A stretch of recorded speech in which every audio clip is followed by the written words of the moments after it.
RS brothers లో ఆషాఢం KG sale మళ్ళీ మొదలైంది. మరెన్నో క్రేజీ ఆఫర్స్ ఖైదీ చేయండి ఆర్ఎస్ బ్రదర్స్. సో మన వాళ్ళకి సినిమాలు చేస్తున్నప్పుడు మనకి ఎవడో ఒకడు ట్రైబలిస్టిక్గా ఉండాలి. లేకపోతే ఎప్పటి సంస్కృతి అది ఒకటి తప్పు చేసింటే ఆయన నెల చంపేసి వస్తానని రామాయణం నాటిది, భారతం నాటిది.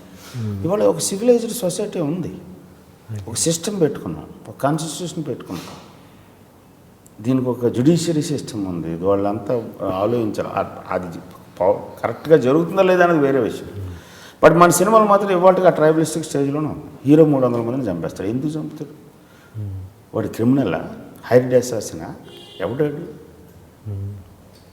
వాడికి రెస్పాన్సిబిలిటీ మనలాంటి సివిలైజ్డ్ పర్సన్ కాదా? దాంట్లోకి వెళ్ళినప్పుడు ఇలాంటి ఒక థాట్ ప్రాసెస్లోంచి వచ్చింది అది. మనం ఒకటి అనేసుకుని రాసేసుకున్నాం డైలాగులు.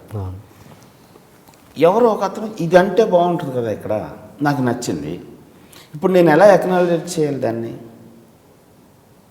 I used this dialogue which is not mind, which was not there in the script. Then how to acknowledge? నేను థ్యాంక్స్ కార్డ్ వేయాలి బిగినింగ్. సో అలాగే ఇప్పుడు ఉత్తేజలు అంటాడు ఉన్నాడంటే కంటిన్యూగా సాయం పడుతూ ఉంటాడు. నేను రాస్తూ ఉంటే తను అది కాదని ఇలా అయితే బాగుంటుంది, లేదు తనే ఇంకోటి రాసి చూపిస్తాడు. అప్పుడు ఏం చేయాలి? Original dialogue and the feeling is mind, కానీ the actual word is him. అప్పుడు కొన్ని మాటలు అనేస్తారు, అప్పుడే వేయాల్సి వస్తుంది. ఎడిషనల్ డైలాగ్స్ అని దాన్ని తెలుగులో చెప్పాలనుకుంటున్నప్పుడు అప్పుడప్పుడు ఈ భాష మీద అభిమానం పెరిగిపోయి దీన్ని తెలుగులో ఎలా వేయాలి అంటే కొన్ని మాటలనే. Okay okay. అసలు ఏమీ లేకుండా కంటే వాడిని అవాయిడ్ చేయటం కంటే, లేదా వాడికి రికగ్నైజ్ చేయకుండా ఉండటం కంటే అట్లీస్ట్ ఇలాంటి రికగ్నిషన్ ఇవ్వటం మంచిది కదా అని నా ఫీలింగ్. Okay okay. ఇప్పుడు మనదంతా కోతి ఏరియా అన్నారు ఆంధ్రప్రదేశ్. ఈ లెక్కన భోజ్పూరి వీటి పరిస్థితి ఏంటి? అవన్నీ అక్కడ నార్త్ ఇండియాలో ఉన్నాయి. సో రామాయణం ప్రకారం అన్నాను, అకార్డింగ్ టు రామ్, నేను వాల్మీకి డిసైడ్ చేశారు ఈ సెట్స్. విచిత్రంగా మన రియాక్షన్స్ బిహేవియర్ చూస్తుంటే అదే అనిపిస్తూ ఉంటుంది. ఓకే. బట్ ఇక్కడ కూడా హనుమంతుడు ఉంటాడు, అది మర్చిపోతుంది. అదే కదా, అంగదుడు ఉంటాడు, జాంబవంతుడు ఉంటాడు, హనుమంతుడు ఉంటాడు. మీరు ఇప్పుడు అన్నారు 300 మందిని ఒక హీరో ఎలా కొట్టగలడు అది ఇది అని అంటున్నారు కదా, మరి ఇలాంటి సినిమాలు తీసే డైరెక్టర్లతోటి మీ డిస్కషన్ ఎలా ఉంటుంది? అందుకే ఈగో అంటాడు. వాళ్ళేనా అనేది ఈగో అని? ఏమో మరి తెలియదు, చెప్పినా మీరు అంటున్నారు కదా. నేను ఎవరితోటైనా ఓపెన్గానే మాట్లాడతాను, ఎవరి దగ్గర దాచుకుని మాట్లాడటం. అసలు మీరు ఎప్పుడైనా అడుగుతుంటారా, డిస్కస్ చేస్తుంటారా? ఏంటంటే వేరుగా ఉంటాయి. ఇవి హర్ట్ అయిపోతారు, మనోభావాలు దెబ్బతింటాయి ఇలాంటివి అడిగితే. అందుకని ప్లస్ ఇప్పుడు అతను ఒక సిస్టంలో ఉన్నాడు, అది అతను వర్కౌట్ అవుతుంది. అతనితో పాటు ఒక గ్రూప్కి వర్కౌట్ అవుతుంది అది. దాన్ని మనం వెళ్ళి ఎందుకు చెడగొట్టడం? ఓకే. ఇప్పుడు అతను ఒక్కడితే తప్పు కాదు కదా, ఆ సినిమాని చూస్తున్నారు. పైగా నేను తప్పు ఒప్పు అంటలేదు, సారీ ఆ వర్డ్ తప్పు ఒప్పు అంటలేదు. అదే హీరో అలా ఎందుకు వాళ్ళకి వర్కౌట్ అవుతుంది, నేను కన్విన్స్ అవ్వట్లేదు దాంతో. ఓకే. సో నేను అలా చేయను, నేను అలాంటి సినిమాలు చూడలేదు, కనెక్ట్ అవ్వలేను కాబట్టి. ఓకే. లేదా అలాంటి సినిమా నేను అసలు చేయలేను. మీ సినిమాల్లో కూడా 300 మందిని కొట్టకపోవచ్చు కానీ ఒక 10 మందిని అయితే కొడతాడుగా. చెప్పు ఏ సినిమా లేదంటారా? చెప్పు. నిన్ననే మహాత్మా చూశాను, ఆఫ్కోర్స్ వాడి క్యారెక్టర్ అది కాబట్టి అలా చేస్తాడంటారా? మహాత్మాలో ఈక్వల్గా శ్రీకాంత్ కూడా తనులు తింటూ ఉంటాడు. ఆ దొమ్మి ఫైట్లో, జెండాలు వేసే ఫైట్లో శ్రీకాంత్ కూడా ఎరుక్కొడేస్తాడు పట్టుకుని, ఎక్కడా లేదని లేదు. ఓకే సరే, స్క్రిప్ట్ విషయానికి వస్తే మీరు ప్రతి ఏ రోజు ఆ రోజు వచ్చేసి మార్నింగ్ ఉదయం పూట అందరికంటే ముందు వచ్చి ఒక గంట కూర్చొని ఆ రోజు సీన్ అంతా రాసేస్తారంట, నిజమేనా మరి? కాదా? స్పాట్లో రాస్తారు. అదే స్పాట్ ముందు అదే గంట ముందు రాస్తారు. అప్పుడు షూటింగ్ స్టార్ట్ అయ్యే ముందు రాస్తారు, షూటింగ్ స్టార్ట్ అయిన తర్వాత రాస్తాం. ఓకే.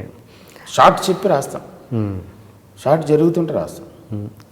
ఒక్కొక్కసారి సీన్ జరుగుతుంటే సైడ్ నుంచి అందిస్తూ ఉంటాను, ఇది చెప్పు అది చెప్పాను. Okay okay. అంటే ఏంటి మీకు ముందు బౌండ్ స్క్రిప్ట్ అసలు ఉండదు? బౌండ్ స్క్రిప్ట్ అంటే ఏంటి నాకు ఇంతవరకు అర్థం కాదు. బౌండ్ స్క్రిప్ట్ అంటే సపోజ్ టీఎన్ఆర్ అండ్ కృష్ణవంశీ మాట్లాడుతున్న సీన్, ఇంటర్వ్యూ సీన్, ఓకే నేను రాయాలి. నేను ఇంట్లోకి వచ్చి టీఎన్ఆర్ ప్రీవియస్ ఇంటర్వ్యూలో చూసి, ఓ ఈ యాంకర్ క్యారెక్టర్ ఇది, వీడు కొంచెం పెనిట్రేటింగ్గా వెళ్తాడు, కొన్ని డార్క్ సీక్రెట్స్ని బయట లాగడానికి ట్రై చేస్తాడు, కొన్ని దాన్ని ఒకటి డిజైన్ చేసుకుని వంశీ ముందే ఇంటర్వ్యూలు అన్నీ చూసి వీడు ఇలా ఉన్నాడు కాబట్టి మనం ఎలా ఉండాలని ఒక ఆలోచనతో ఇక్కడికి వచ్చుకోవచ్చు. ఓకే. అయితే దీనికి ఎలా రాసిన scene it's most organic scene. Okay. Okay, చేస్తే 2 కృష్ణవంశీలు అయిపోతాయి యా. రాస్తున్నప్పుడు. సీన్ రాస్తున్నప్పుడు నేను నీ పాయింట్ ఆఫ్ వ్యూలో రాయాలా, నా పాయింట్ ఆఫ్ వ్యూలో రాయాలా, ఈ ఇంటర్వ్యూ చూస్తున్న జనం పాయింట్ ఆఫ్ వ్యూలో రాయాలా, అసలు ఒరిజినల్గా ఏమి కెమికల్ రియాక్షన్ జరుగుతుంది ఇక్కడ అనే దాని గురించి రాయాలి. That is decided by the director, A point of వ్యూలో చేద్దాం అనుకున్నప్పుడు ఇలా మాట్లాడవచ్చు, తను దీనికి ఈ కౌంటర్ ఉండొచ్చు. ఇక్కడ ఒక ఫీలింగ్ ట్రాన్సాక్షన్ జరుగుతుంది కదా. ఈ ఫీలింగ్ ట్రాన్సాక్షన్ జరుగుతున్నప్పుడు బేసిక్ థింగ్ అనేది నాకు ఉండే వస్తుంది. అయితే ఆ సీన్ ఎందుకు పెడతాం అక్కడ. ఓకే. వచ్చిన తర్వాత then I talk to the artists or actors. Okay. వాళ్ళ బాడీ లాంగ్వేజ్ ఉంటుంది, వాళ్ళ మెమరీ పవర్ ఉంటుంది, వాళ్ళ స్కిల్ ఉంటుంది. There are certain things which look very nice, there certain things which doesn't look very nice. So అప్పుడు సెట్లో అది అంతా చేసిన తర్వాత సెట్ చేస్తాం. సెట్లో వాళ్ళ బాడీ లాంగ్వేజ్ చూసి వాళ్ళ బిహేవియర్ చూసి అప్పుడు వస్తూ ఉంటుంది. ఇదివరకు కూడా పనిచేసి ఉంటాం కదా వాళ్ళతోటి. అప్పుడు వచ్చిన తర్వాత డిసైడ్ అవుతుంది. అంతేగాని సీన్ పేపర్ మీద పెడుతున్నాను అక్కడ. సీన్ టోటల్ కన్సీవ్ చేయట్లేదు. ఈ రెండింటి డిఫరెన్స్. కంటెంట్ మాత్రం ఆల్రెడీ మెటీరియల్ ఫామ్ అవుతూ ఉంటుంది. ఓకే. ఓకే. అక్కడికి వచ్చి వాళ్ళకి చెప్పాలి కాబట్టి వాళ్ళు పదే చూసుకోవాలి కాబట్టి పేపర్ మీద పెట్టాల్సి ఉంటుంది. చాలాసార్లు పేపర్ మీద కూడా పెట్టిన స్పాట్లో నిలబడి చెప్పేస్తుంటారు ఆవిడ.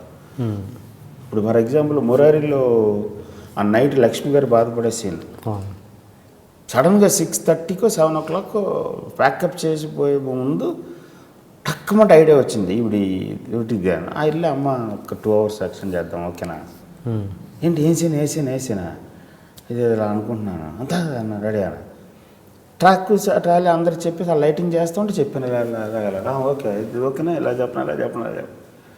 షార్ట్ రెడీ అయిన తర్వాత ఒకసారి మానిటర్ ఇస్తే అప్పుడు మళ్ళీ అమ్మ ఇది బాగోలేదు, ఇది మీరు చెప్తే ఆడుగా ఉంది, లేదా ఇది చాలా బాగుంది, దీని మీదకి వెళ్దాం. ఓకే. అలాగే చాలాసార్లు మహేష్తో చేశాను, తారక్తో చేశాను. దానివల్ల మీకు అప్పటికప్పుడు డిసిషన్ తీసుకున్నప్పుడు మీ డేట్స్ క్లాష్ రావడం, కొంచెం ఎక్స్టెండ్ అవ్వడం అలాంటి ప్రాబ్లమ్స్ ఎప్పుడు వస్తాయి? అవన్నీ ఆక్యుపేషనల్ థింగ్స్. ఓకే. ఇప్పుడు ఇది ఏమైనా బ్యాంక్ జాబా, ఇదేమన్నా ఎన్సీసీ క్యాడెట్ 9 to 5 ఫినిష్ చేశారు. Okay. It's about feeling. Sometimes మీకు కనెక్ట్ అవ్వచ్చు, సమ్టైమ్స్ రాకపోవచ్చు. ఓకే. మీ ఫీలింగ్, నేను అనుకుంటున్న ఒక ఫీలింగ్, అది నేను రెగ్యులర్గా ఈ ఫార్ములిక్ దాంట్లో ఉండను కాబట్టి, నాన్ ఫార్ములిక్ దాంట్లో చేస్తూ ఉంటాను కాబట్టి, ఆ వైపు వీళ్ళేమో ఈ ఫార్ములిక్ ఫిల్మ్స్కి అలవాటు పడిపోయి ఉంటారు కాబట్టి డైలాగ్ డిక్షన్తో సహా ప్రతిదీ చేంజ్ అవుతుంది. ఓకే. బాడీ లాంగ్వేజ్ చేంజ్ అవుతుంది, లుక్ చేంజ్ అవుతుంది, యాటిట్యూడ్ చేంజ్ అవుతుంది, డ్రెస్ చేంజ్ అవుతుంది, గెటప్ చేంజ్ అవుతుంది, అండ్ బిహేవియరల్ ప్యాటర్న్ చేంజ్ అవుతుంది, and interaction with other characters మారుతుంది. వాడు రెగ్యులర్గా చేస్తున్నట్టు ఉండదు. ఓకే. ఆ జోన్లోకి వాళ్ళని తీసుకెళ్లే ప్రయత్నంలో జరుగుతుంది. అంటే ఇప్పుడు అలా బౌండ్ స్క్రిప్ట్తో వెళ్ళే వాళ్ళు కరెక్ట్ కాదంటారా? అదే నేను అంటలే, నాకు కరెక్ట్ కాదు. మీకు కరెక్ట్ కాదు. నాకు కరెక్ట్ కాదు. నేను రాసుకున్న శ్రీ ఆంజనేయ బౌండ్ స్క్రిప్ట్ తోటి వెళ్ళాను. సీతారామ శాస్త్రి గారి దగ్గర చూపించి ఆయనతో స్టాంప్ వేసి మరి వెళ్ళాం. ఏమైంది? బట్ దాంట్లో మీకు ఒక స్టేజ్లో మీకు జడ్జ్మెంట్ దొరకలేదని మీరే అన్నారు కదా ఒక టైంలో. అండ్ మరి బౌండ్ స్క్రిప్ట్ ఉన్నప్పుడు తర్వాత మళ్ళీ జడ్జ్మెంట్ దొరకపోవడం ఏంటి మరి? బౌండ్ స్క్రిప్ట్ ఉంది ఉండటానికి, కానీ చేస్తున్నప్పుడు నేను కన్విన్స్ అవ్వట్లేదు. This is not the thing what ఈ సపోజ్ టు కమ్. మన దేవుణ్ణి డీల్ చేస్తున్నాం, దేవుణ్ణి మనిషి రూపంలో డీల్ చేస్తున్నాం. సో దేవుడు ఎలా ఉంటాడు, నేను ఎప్పుడు పర్సనల్గా ఎక్స్పీరియన్స్ చేయలేదు. అదే దేవుడు మనిషి రూపంలో ఉంటే ఎలా మాట్లాడతాడు అని, ఎలా నిలబడతాడు, ఏం చేస్తాడు, ప్లస్ మన టైం పీరియడ్కి దేవుడి టైం పీరియడ్కి ఎంత తేడా ఉంది. ఇప్పుడు మనకు 3 రోజులు అంటే ఆయనకు కూడా 3 రోజులు అవ్వడానికి ఛాన్స్ లేదు కదా. బ్రహ్మపురాణం లాంటి దానికి వెళ్తే వాళ్ళ దేవతల తాలూకు 1 సెకండ్ మనకు 3 నెలలు అంటారు. ఒక ఈక్వేషన్ అదే ఎలా చెప్తుందండి? ఆ సగులు వచ్చింది నాకు. ఓకే.